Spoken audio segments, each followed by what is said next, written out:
तो आदाब, नमस्कार, गुड इवनिंग, सत श्री अकाल। एक बार फिर आप तमाम लोगों का स्वागत है क्राइम तक की कहानी के इस एपिसोड में। सबसे पहले एक बहुत ही अफसोसनाक खबर पूरी क्राइम तक फैमिली की तरफ से अपने CDS यानी कि chief of defence staff general Bipin Rawat, इनको श्रद्धांजलि। क्योंकि आज एक हेलीकॉप्टर क्रैश में न सिर्फ जनरल बिपिन रावत बल्कि उनकी वाइफ मधुलिका रावत और उनके साथ उनके कुल मिलाकर जो 9 साथी थे, क्रू मेंबर 5 अलग छोड़ दूँ उनको, तो इन तमाम लोगों की तमिलनाडु में कुन्नूर के पास एक हेलीकॉप्टर क्रैश में इनकी मौत हो गई। और आज शाम इंडियन एयरफोर्स ने इसका बाकायदा इस बारे में अपनी जानकारी दी और बताया। तो आज पूरी कहानी जनरल बिपिन रावत के बारे में और ख़ास तौर पर जो कुछ आज सुबह 9 बजे से लेकर 12:20 तक हुआ, मैं चाहूँगा वो पूरी डिटेल आपके सामने रखूं ताकि आप बेहतर तरीके से समझ सकें कि हुआ क्या था। जनरल बिपिन रावत इस देश के पहले CDS थे, ये तो आप सबको पता ही है। एक तमिलनाडु में जगह है वेलिंगटन। इस वेलिंगटन में एक डिफेंस सर्विसेज स्टाफ कॉलेज है, बहुत ही नामचीन आर्मी के लिए। और यहाँ से एक तरह से लीडर निकलते हैं। करीब 400 से 450 यहाँ पे आर्मी के जवान और वो लोग पढ़ाई करते हैं, सीखते हैं और दुनिया के कई देशों के लोगों को भी यहाँ स्टडी करने के लिए आते हैं। और ये एक डिफेंस सर्विसेज स्टाफ कॉलेज है वेलिंगटन में। इसी कॉलेज में आज दोपहर के बाद एक इंटरेक्शन प्रोग्राम था जिसमें लेक्चर देना था जनरल बिपिन रावत जी को, और उसी के लिए वो वेलिंगटन जा रहे थे। सुबह करीब 9 बजे जनरल बिपिन रावत दिल्ली में 3 कामराज रोड है जहाँ पे उनका ऑफिशियल बंगला है, जहाँ रहते हैं वो एक बहैसियत CDS। तो वहाँ से अपने घर से निकलकर वो एयरपोर्ट पहुँचते हैं दिल्ली में। एयरपोर्ट पर ऑलरेडी उनके इस पूरे प्रोग्राम की जानकारी वहाँ थी टीम को, सेना को, एयरफोर्स को। चूँकि यहाँ ये याद रखिए कि जो तीनों हमारी सेनाएं हैं, चाहे वो एयरफोर्स हो या फिर थल सेना हो या फिर नेवी हो, उन सभी के वो चीफ थे, बॉस थे CDS। इसीलिए कहते हैं चीफ ऑफ डिफेंस स्टाफ। तो तीनों सेनाओं को मिलाकर वो सबसे बड़े अफसर, और ये पहली बार ये पोस्ट अभी क्रिएट हुआ। और उसके पहले देश के जो CDS थे वो बिपिन रावत जी थे। तो ये एयरपोर्ट पहुँचते हैं और वहाँ पर एक स्पेशल एयरक्राफ्ट जिसका नंबर था K3602, ये IGI एयरपोर्ट पे खड़ा हुआ था। जनरल बिपिन रावत अपनी वाइफ मधुलिका रावत के साथ एयरपोर्ट पे पहुंचते हैं। उनके साथ उनके 2 पर्सनल स्टाफ थे CDS के ही, और साथ में 5 सिक्योरिटी गार्ड, ये भी सब आर्मी से थे। तो ये 7 लोग और 2 पति पत्नी, 9 लोग उस स्पेशल एयरक्राफ्ट में सवार होते हैं। और यहाँ से ये लोग पहुँचते हैं वहाँ सुलूर, एक जगह है जो कुन्नूर डिस्ट्रिक्ट में आता है। सुलूर में चूँकि रनवे ठीक ठाक है, वहाँ पे ये स्पेशल एयरक्राफ्ट लैंड कर सकता था, तो वहाँ ये लोग पहुँचते हैं। दिल्ली से 9 बजे फ्लाई करते हैं। करीब 2.5 घंटे का ये उड़ान होता है। इसके बाद दिन में सवेरे करीब 11:30 बजे सुलूर पे ये स्पेशल एयरक्राफ्ट लैंड करता है। अब यहाँ से उन्हें जाना था वेलिंगटन, जहाँ पे ये कॉलेज है डिफेंस सर्विसेज का। सुलूर से इस कॉलेज की दूरी करीब 150 किलोमीटर के आसपास है, उससे भी थोड़ा कम ही है। लेकिन आमतौर पर जो भी VVIP होते हैं वो तमाम लोग सुलूर से, जो एयरफोर्स का बेस है, वहाँ से चॉपर यूज़ करते हैं और फिर वहाँ से जाते हैं। तो सुलूर एयरबेस पे एक चॉपर खड़ा था, जो एक ख़ास चॉपर है, रशिया से बना हुआ है ये, और MI-17V5। MI-17 V5 एक्चुअली इसका दूसरा नाम ये भी है कि MI-17 सीरीज़। इससे पहले 16, 15 थी, अभी ये लेटेस्ट है। 2008 में भारत सरकार ने MI-17 सीरीज़ के ऑर्डर दिए थे। 2016 से इसकी डिलीवरी शुरू हुई और 20 तक करीब 150 MI-17 सीरीज़ के हेलीकॉप्टर हमारे पास हैं, और इसका इस्तेमाल ख़ास तौर पर ट्रांसपोर्टेशन के लिए किया जाता है। इसके अलावा इसमें एक साथ 36 जवान लोग बैठ सकते हैं। और जो VVIP मूवमेंट होती है हमारे, जैसे इवन प्राइम मिनिस्टर वो भी इस MI-17 सीरीज़ के हेलीकॉप्टर में ऐसी जगहों पे जहाँ पहुँचना मुश्किल है, जहाँ फ्लाइट नहीं जा सकती, जहाँ सड़क के रास्ते टाइम लगता है, आप जा सकते हैं। जैसा आपको याद होगा, हाल में अभी केदारनाथ गए थे प्रधानमंत्री नरेंद्र मोदी, तो जब भी वो केदारनाथ का दौरा करते हैं MI-17 सीरीज़ की इसी हेलीकॉप्टर का वो इस्तेमाल करते हैं। और ये दुनिया भर में इसकी काफ़ी अच्छी हैसियत है और इसके बड़े कम हादसे हुए। ट्विन इंजन है, एक इंजन ख़राब भी हो तो चलेगा। तो वो सारी चीज़ें थी और उसी सुलूर एयरपोर्ट पर, एयरबेस पर ये MI-17 5V सीरीज़ का एक हेलीकॉप्टर, एक चॉपर इंतज़ार कर रहा था। अब ये सारे लोग, जनरल बिपिन रावत, उनकी वाइफ और उनके साथ के टोटल जो 7 और स्टाफ थे, वो उस चॉपर में जाकर बैठ जाते हैं। और उस चॉपर में 5 अलग से क्रू मेंबर बैठे हुए थे, पायलट और को पायलट समेत कुल 5 लोग। तो अब 9 और 5 14 लोग हो गए। 14 लोग अब सुलूर से रवाना होते हैं वेलिंगटन के लिए, और लगभग 40 से 45 मिनट के अंदर अंदर ये दूरी पूरी करनी थी। बहुत ज़्यादा हाइट पे भी नहीं जाना था, और करीब करीब टाइम ये था कि 12:30 के आसपास वेलिंगटन में लैंड कर जाएंगे। और ये चीफ गेस्ट थे इस फंक्शन के, जनरल बिपिन रावत। सुलूर से 11:45 पर ये हेलीकॉप्टर उड़ान भरता है, और इसके बाद अगले 35 मिनट तक सब कुछ ठीक था। 10 मिनट की अब दूरी पर वेलिंगटन का वो रनवे था। अच्छा, वेलिंगटन भी जो ये डिफेंस सर्विसेज का कॉलेज है, वहाँ पे रनवे बहुत छोटा, और वहाँ एक जिमखाना क्लब है उनका, और उन्हीं जिमखाना क्लब वालों का ये एक तरह से रनवे। तो जो भी ख़ास मेहमान आते हैं इस डिफेंस कॉलेज में, चूँकि अक्सर आर्मी के, एयरफोर्स के, इन लोगों के आना जाना होता है दिल्ली से वहाँ लेक्चर के लिए, वहाँ उनसे मिलने के लिए, इंटरेक्शन के लिए, तो एक छोटा सा रनवे बना हुआ है जहाँ इस तरह के चॉपर और यही लैंड करते हैं, प्लेन लैंड नहीं कर सकता। तो वो इनका जिमखाना का है, तो उसी जगह पे लैंड करना था। 11:45 पे सुलूर से ये चला, कुन्नूर डिस्ट्रिक्ट से, और 12:30 का के लगभग का टाइम था लैंड करने का। चूँकि आर्मी और फोर्सेस का मामला होता है, ये लोग बड़े डिसिप्लिन होते हैं, टाइम के बड़े पाबंद होते हैं। तो दिल्ली से लेकर सुलूर तक भी सब कुछ ठीक था, और सुलूर से लेकर वेलिंगटन तक भी अभी तक सब कुछ ठीक चल रहा था। लेकिन ठीक दोपहर के 12:20 का वक्त होता है, और 12:20 पर एक जगह है कुन्नूर डिस्ट्रिक्ट में ही, नंचापा छताराम कट्टेरी, ये कटेरी इलाके में पड़ता है, एक छोटा सा कस्बा टाइप का है, और ये पूरा इलाका जंगल से घिरा हुआ है, गहरे जंगल हैं यहाँ पर। और सुबह से ही मौसम ठीक नहीं था, बादल बेहद नीचे, कोहरा टाइप, और ऐसे जगहों पे ये मौसम वहाँ पे बड़ा आम है। एक तो हिली एरिया है, पहाड़ भी है, और अगर आप में से लोगों ने कुन्नूर, ऊटी, बहुत सारे लोग गए हों, तो वहाँ का मौसम ऐसे ही होता है। जैसे इसको आप एग्जाम्पल के तौर पे लीजिए, किसी भी आप हिल शिमला की तरफ जाएं, मनाली की तरफ जाएं, तो पल पल मौसम चेंज होता रहता है, कभी अचानक तेज़ धूप आएगी, कभी अचानक बादल घेर लेगा। तो मौसम आज वैसा नहीं था, खुला हुआ। इसी कटेरी इलाके में एक आंगनबाड़ी का केंद्र है, एक आंगनबाड़ी जहाँ सरकारी ये केंद्र है, जहाँ पे लोग काम करते हैं दिहाड़ी मजदूर के तौर पर, उन्हें पैसे मिलते हैं, सब कुछ बाकी। तो उसी आंगनबाड़ी के एक शख्स ने अचानक देखा कि आसमान में एक तेज़ आग का गोला और धुआं बड़ी तेज़ी से, और वो नीचे की तरफ आ रहा है। वो थोड़ा पैनिक हुआ, घबराया, इसके बाद शोर मचाया। तब तक थोड़ी देर के बाद एक बड़े तेज़ धमाके की आवाज़ आई। हेलीकॉप्टर नीचे गिर चुका था, इसी कट्टेरी इलाके के पास जंगल के अंदर। उसने फौरन भागकर खबर दी। अब धुआं जंगल से आसमान की तरफ उठ रहा था, दूर दूर से भी लोगों को पता चल रहा था कुछ हुआ है, और आवाज़ इतनी तेज़ थी कि एहसास हो गया था कि कुछ ऊपर से गिरा है। तो पहले लोकल एडमिनिस्ट्रेशन को खबर दी गई, लोकल पुलिस तक खबर गई, लोकल फायर ब्रिगेड को अलर्ट किया गया। बस दिक्कत ये थी कि जिस जगह पे यह हादसा हुआ वहाँ पे गाड़ियाँ नहीं जा सकती थी। गाड़ियाँ आप छोड़िए, सड़क ही नहीं, ऊबड़ खाबड़ रास्ता जो आमतौर पे जंगलों का होता है, क्योंकि उस घने जंगल के अंदर न कोई आबादी है, न बस्ती है, बस वो जंगल है।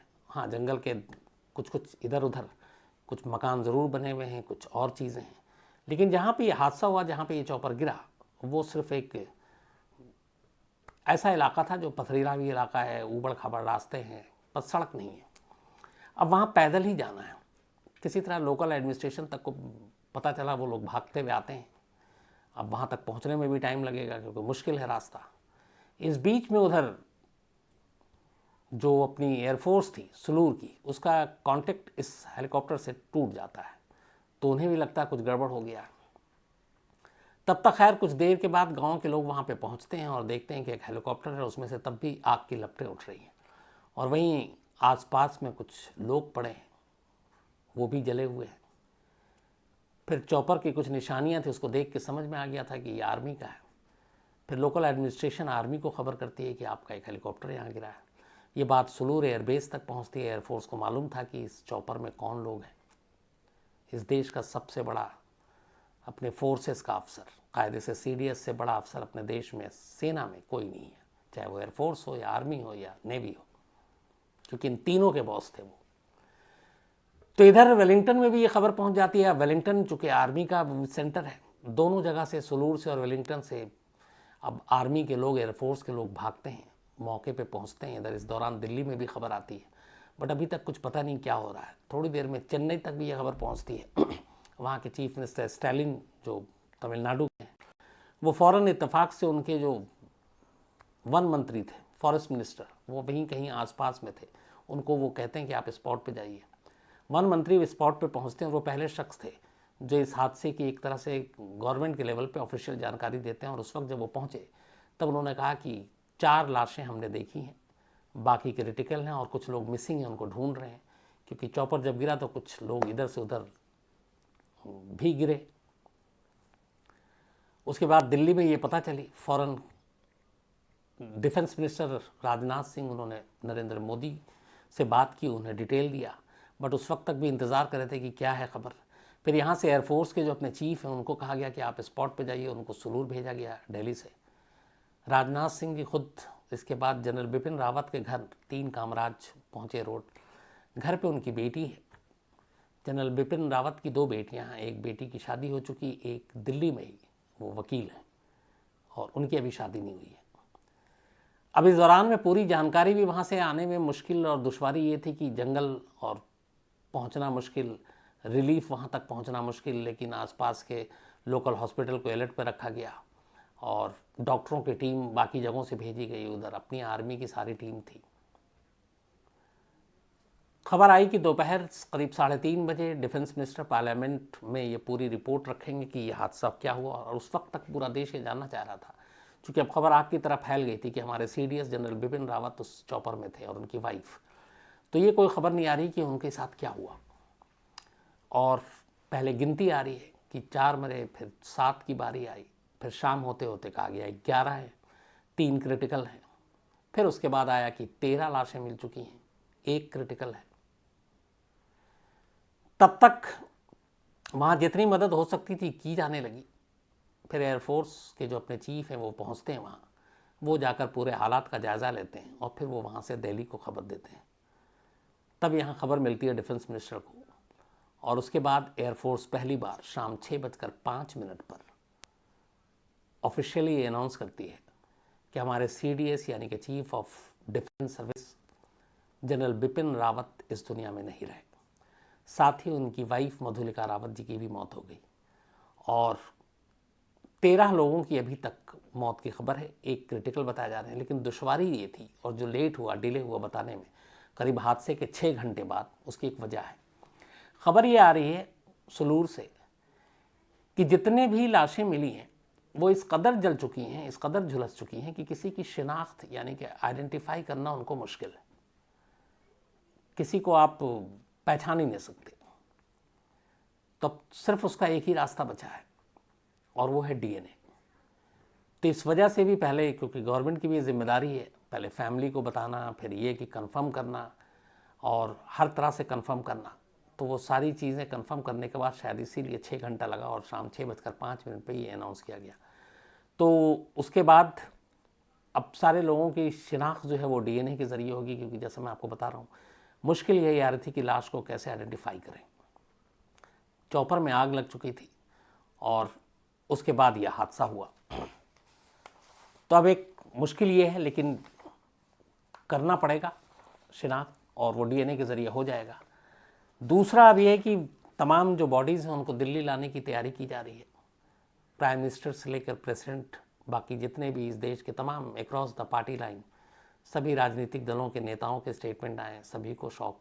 और ये इस तरह से अचानक हुआ कि वाकई ये मतलब एक बेहद अफसोसनाक और मतलब बिलीव नहीं हो रहा था कि ऐसा कुछ अचानक सुनने को मिल सकता है, क्योंकि सब कुछ ठीक था 12:19 तक, लेकिन 12:20 पे हादसा हुआ। इसी के बाद अब सीडीएस हमारे बीच नहीं रहे। अब सवाल ये उठ रहा है कि एयरफोर्स ने इस मामले की जांच के ऑर्डर दे दिए हैं, लेकिन क्या रीज़न हो सकते हैं? 2-3 वजह बताई जा रही है। एक कि शायद मौसम ख़राब था, और मौसम वैसे ही ख़राब था, ये है, सही बात है। तो क्या मौसम की ख़राबी की वजह से, और जितने एक्सपर्ट्स हैं जो MI-17 सीरीज़ के जिन्होंने उड़ाया चॉपर, उनका कहना है कि इसको सबसे ज़्यादा खतरा सिर्फ मौसम से हो सकता है, बाकी ठीक है। तो एक रीज़न मौसम हो सकता है। दूसरा ये है कि क्या कोई टेक्निकल फॉल्ट आ गया था, कोई तकनीकी ख़राबी, वो भी जांच के बाद पता चलेगी। तीसरी ये है कि क्या लैंड करने के लिए ये जो चॉपर है ये बहुत लो हाइट पे उड़ा था, बहुत इसकी उड़ान नीचे थी, और किसी पावर उससे टकरा गया हो, तो एक वजह वो भी हो सकती है, वो भी जांच में पता चलेगा। और चौथा ये है कि क्या ये पायलट की गलती है, लेकिन कहते हैं कि MI-17 सीरीज़ जब अपने VVIP गेस्ट को लेकर उड़ता है तो उस वक्त तक पूरे क्रू मेंबर को भी उसी हिसाब से तैनात किया जाता है, और इनके जो पायलट थे, स्क्वाड्रन लीडर जिनका नाम आ रहा है, वो बेहद तजुर्बेकार, तो उम्मीद नहीं है कि गलती की गुंजाइश ये ह्यूमन एरर हो, तो बाकी जो होगी वो क्लियर होगा। लेकिन इत्तेफाक देखिए कि 6 साल पहले 2 फरवरी 2015 को जनरल बिपिन रावत एक और हेलीकॉप्टर का शिकार हुए थे, एक्सीडेंट। उनके साथ तब उनके 3 और आर्मी के दोस्त थे। हालांकि वो उस वक्त जनरल नहीं हुआ करते थे, आर्मी चीफ भी नहीं थे, वो लेफ्टिनेंट जनरल हुआ करते थे, बिपिन रावत। और तब वो चीता हेलीकॉप्टर में सवार थे, और नागालैंड के दीमापुर डिस्ट्रिक्ट में एक रंगा पहाड़ हेलीपैड है, वहाँ से इस चीता हेलीकॉप्टर में इन्होंने उड़ान भरी। कुछ टेक्निकल प्रॉब्लम आ गई और चीता जो हेलीकॉप्टर है वो क्रैश करके नीचे गिरा। लेकिन खुशनसीबी ये थी कि इन सभी को सिर्फ मामूली चोटें आईं, किसी को कोई गंभीर चोट नहीं आई और सभी बच गए। लेकिन आज 6 साल बाद किस्मत ने दगा दे दिया, और वो उसी एक दूसरे हेलीकॉप्टर के हादसे का शिकार हो गए। अगर जनरल बिपिन रावत जी से पहले बताऊं तो इससे पहले करीब 28 साल पहले एक ऐसा इंसिडेंट हुआ था जिसमें किसी सीनियर आर्मी अफसर की हेलीकॉप्टर क्रैश में डेथ हुई थी। ये बात 1993 की है, और तब भी MI सीरीज़ का ही एक चॉपर था। MI सीरीज़, हालांकि वो MI सीरीज़ के जैसे 17 है तो 16, 15, 14, वो शायद 14, 15 होगा या 13 होगा। उस वक्त जो है वो GOC INC ईस्टर्न कमांड में लेफ्टिनेंट जनरल हुआ करते थे, जमील महमूद, और ये भूटान के दौरे पर थे, और इनकी वाइफ भी इनके साथ थी। और तब भूटान में ये चॉपर क्रैश कर गया, इनके साथ इनकी वाइफ की भी मौत हुई, और एक और सीनियर आर्मी के अफसर थे, उनकी भी डेथ हो गई थी। तो इस वक्त इंडिया में 150 MI-17 सीरीज़ के हेलीकॉप्टर हैं, और हादसा क्यों हुआ ये शायद आगे जांच के बाद पता चलेगा। अब थोड़ा सा मैं आपको बिपिन रावत जी के बारे में बताता हूँ। मुझे मौका मिला कम से कम 3 बार उनसे मिलने का, और एक बार मैं जब मिला तो उनकी वाइफ भी साथ में थी।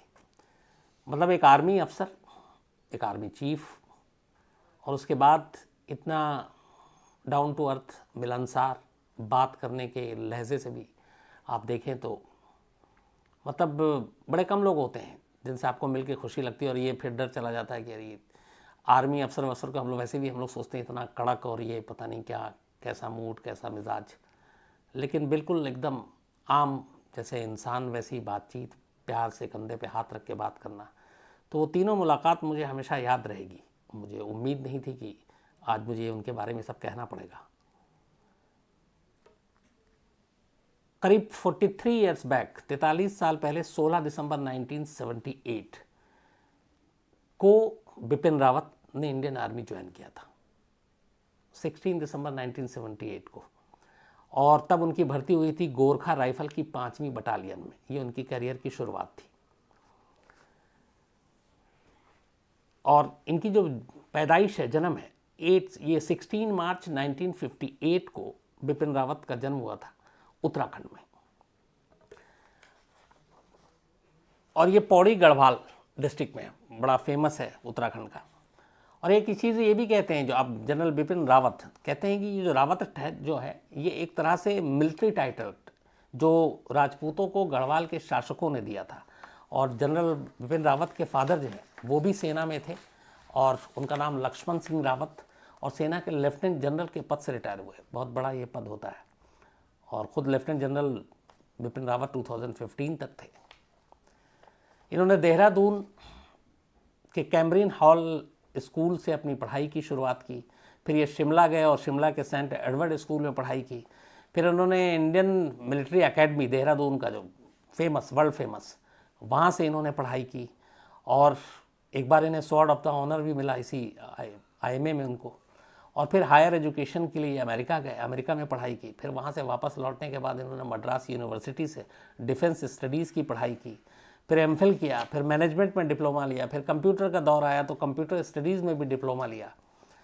और ये 2019 में पहले शख्स थे जनरल बिपिन रावत जिन्हें CDS बनाया गया था, चीफ ऑफ डिफेंस स्टाफ। इससे पहले ये पोस्ट ही नहीं था कि तीनों सेनाओं को मिलाकर उनका एक बॉस।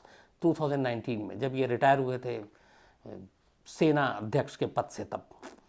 और जैसा मैंने आपको बताया कि 16 दिसंबर 1978 को पहली बार गोरखा राइफल से इन्होंने अपना करियर शुरू किया था।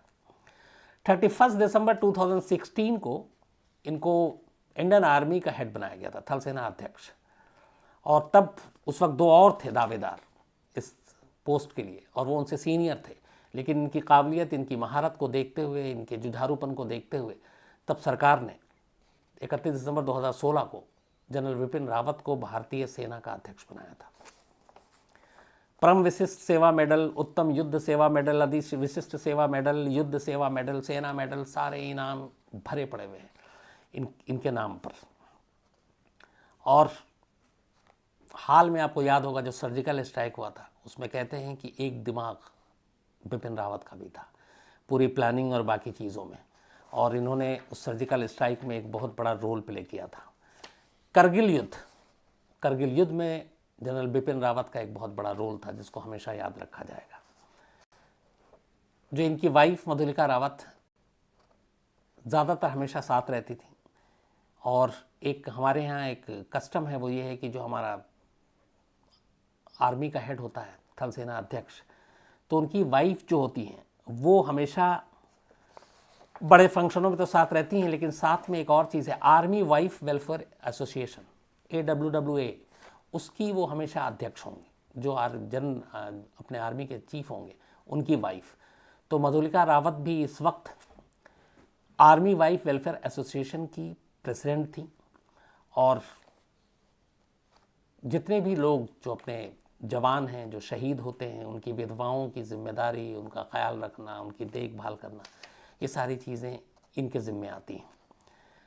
मधुलिका रावत, हालांकि बिपिन रावत उत्तराखंड के हैं, लेकिन ये मध्य प्रदेश से आती हैं। और मध्य प्रदेश के शहडोल में एक जगह है जहाँ के शायद अपने अभी जो CM हैं चौहान साहब, उनका भी ताल्लुक़ उधर ही से है। तो ये वहाँ मध्य प्रदेश के शहडोल से इनका ताल्लुक़ है। और रियासतदार वहाँ के कुंवर मृगेंद्र सिंह की ये बेटी हैं। इन्होंने अपनी पढ़ाई दिल्ली में की थी और वो भी मनोविज्ञान में, साइकोलॉजी में। और शुरू से ही आखिर तक ये लगातार दोनों साथ रहे, हर फंक्शन में साथ रहे। और आज देखिए जब ज़िंदगी को छोड़ने का वक्त आया तब भी दोनों साथ थे। अफसोस की बात यह है कि दोनों अपने पीछे 2 बेटियां छोड़ गई हैं। एक बेटी की शादी हो गई, अभी दूसरी की नहीं हुई है। और इतना बड़ा गम, इतना बड़ा सदमा। हालांकि कहते हैं आर्मी के जो लोग होते हैं उनका परिवार उनका सिर्फ अपना घर वाले नहीं होते, पूरा देश उनका परिवार होता है। और ऐसे में हम सब का फ़र्ज़ है कि हम सब एक परिवार की भूमिका निभाएं। तो यही दुआ है कि ऊपर वाला उन्हें, उनके साथ जो बाकी उनकी पत्नी के अलावा 7 लोग और जो थे आर्मी से हमारे, वो जो क्रू मेंबर थे 5, उन सभी को आत्मा को शांति दे और इस दुख को झेलने की हिम्मत दे। तो आज इतना ही। अब आपसे मुलाकात होगी कल रात 9 बजे। तब तक अपना ख्याल रखिएगा। Thank you very much.